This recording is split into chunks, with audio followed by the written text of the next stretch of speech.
देशाचे पंतप्रधान नरेंद्र मोदी यांच्या विचाराचा खासदार पालघरमधून दिल्लीला निवडून द्यावयाचा आहे। वरिष्ठांनी माझ्यावर पालघर लोकसभा अंतर्गत वसई विरार जिल्ह्याच्या सहनिरीक्षकाची जबाबदारी सोपवली आहे। यावेळी देशाचे पंतप्रधान नरेंद्र मोदी यांच्या विचारांचा खासदार पालघरमधून दिल्लीला निवडून द्यायचा आहे। वरिष्ठांनी माझ्यावर पालघर लोकसभेअंतर्गत वसई विरार जिल्ह्याच्या सहनिरीक्षकाची जबाबदारी सोपवली आहे। त्यामुळे जनतेच्या समस्या सोडवणारा खासदार निवडून देण्यासाठी मी या ठिकाणी आलो आहे, असे मत भाजपचे आमदार नितेश राणे यांनी व्यक्त केले आहे। यावेळी त्यांच्यासोबत भाजप जिल्हाध्यक्ष महेंद्र पाटील, राजन नाईक, मनोज पाटील, विश्वास सावंत, मनोज बारोट उपस्थित होते। आमदार राणे पुढे म्हणाले, प्रचारादरम्यान येथील कार्यकर्त्यांना कोणताही त्रास होणार नाही, हे देखील मी पाहणार आहे।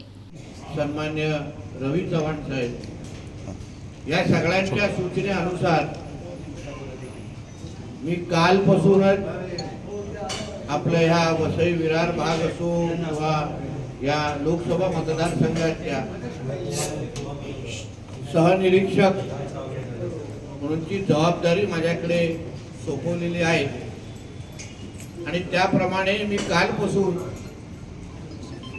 रवी चव्हाण साहेबांच्या मार्गदर्शन काल झालं पदाधिकाऱ्यांना आणि मग त्यानंतर आम्ही सगळ्याच मंडळाध्यक्ष आणि प्रमुख पदाधिकाऱ्यांच्या संपर्कात राहून एकंदरीत प्रचाराची यंत्रणा महायुतीची ही कशी चालू आहे, त्यांना काय अडथळे येत आहेत का, त्यांना काय मदत हवी आहे का, कोणी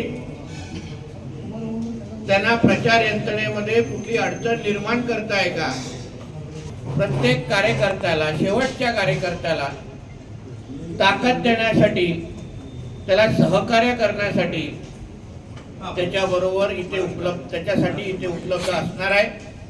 महायुतीची पूर्ण यंत्रणा 18 तारखेपर्यंतची ही वरिष्ठांच्या अनुसार, मार्गदर्शनानुसार, आदेशानुसार मी कालपासून इथे यायला सुरुवात केलेली आहे।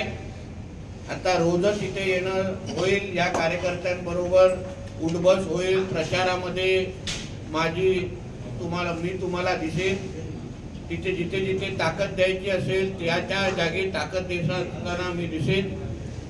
इथे कुठला नेता म्हणून आलेला नाहीये, मी भारतीय जनता पक्षाचा एक कार्यकर्ता म्हणून मी यांच्याबरोबर उपलब्ध आहे। शेवटी हे महायुती म्हणून आम्ही ही जी काही सीट लढवतो आहे, एक सक्षम उमेदवार म्हणून डॉक्टर सावरा आम्हाला दिलेले आहेत आणि त्यांना ताकद देणं, त्यांना मतदारांपर्यंत पोहोचवणं आणि महायुतीचे सगळेच कार्यकर्ते एकत्र म्हणून आम्ही परत एकदा मोदी साहेबांच्या विचाराचा खासदार इथे निवडून आणणं हा दृष्टिकोन ठेवून आम्ही सगळेजण इथे कामाला लागलेलो आहे। सगळे कार्यक्रम येणाऱ्या काही दिवसाचे ठरलेले आहेत।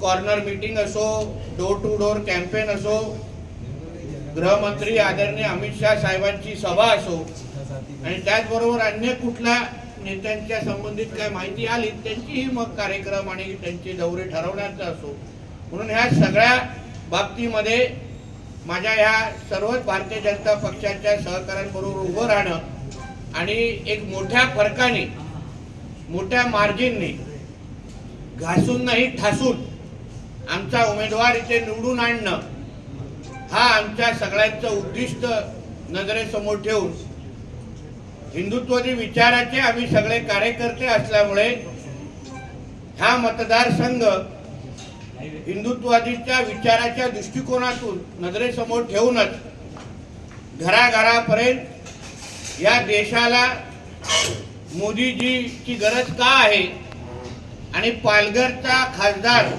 आज थेट मोदीजींशी बोलणारा आपल्याला पाहिजे, वाया बोलणारा नको, थेट मोदीजींबरोबर उठबस करणारा आपल्याला हवाय, जो थेट मोदीजींना फोन करू शकतो, थेट मोदीजींना भेटू शकतो आणि मोदीजींनी जे काही योजना देशपातळीवर राबवल्या जातात त्या सगळ्या योजना थेट, ही विनंती आम्ही येणाऱ्या दिवसामध्ये मतदारांना परत करणार आहोत। या कुठल्याही प्रचार यंत्रणेमध्ये आमच्या भारतीय जनता पक्ष आणि महायुतीच्या कार्यकर्त्यांना कोणाचीही अडथळे येऊ नये यासाठी आम्ही सगळेजण आमच्या कार्यकर्त्यांबरोबर इथे उभे आहोत. शेवटी ह्या मतदारसंघाने पालघरने असंख्य महत्त्वाच्या घटनांचा अनुभव घेतलेला आहे. मग महाविकास आघाडीच्या सरकारच्या कालावधीमध्ये आमच्या साधूंचा झालेला हत्याकांड, ज्या अमानुष पद्धतीने त्यांना मारण्यात आलं, म्हणजे इकडचा असलेला हिंदू समाज त्याचा बदला घेण्यासाठी सज्ज आहे. त्यांना ह्याचीही हिंदू समाजाला जाणीव आहे की उद्या अन्य विचाराचा खासदार अगर इथे निवडून आला, मोदीजींचा विचाराचा खासदार निवडून नाही आला, तर त्यावेळी फक्त एकच पालघरमध्ये साधूंना अमानुष पद्धतीने मारण्यात आलं. मग उद्या अगर आमच्या मोदीजींच्या विचाराचा खासदार निवडून नाही आला तर इकडचा असलेला हिंदू समाज किती मोठ्या धोक्यात आहे ह्याचा विचार हिंदू समाजाने करावा. NTV news Marathi, Palghar.